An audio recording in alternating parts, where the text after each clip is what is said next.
Look, first of all, the loser of all of this is the Ukrainian people. Perhaps 500,000 deaths of Ukrainians to this point, a devastation of so much of Ukraine.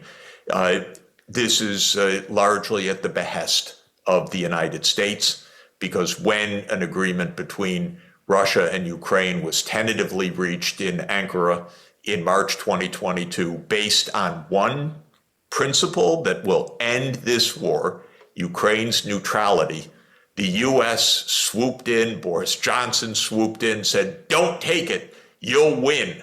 Well, this was a terrible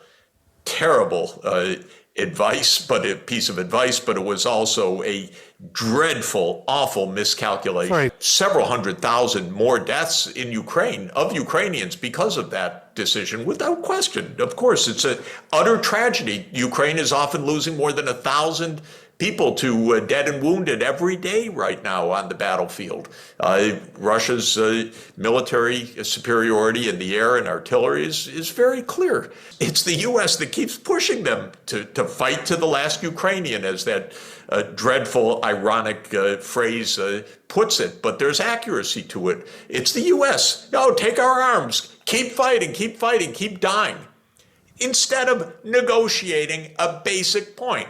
Neutrality, a space between the US-led military alliance and Russia, just a space. First of all, this is a provoked war. Second, the word unprovoked is provoked in the sense that it is part of the talking points of all of these reporters. They wouldn't even come up with the same word, same exact word, repeated endlessly, were it not so phony.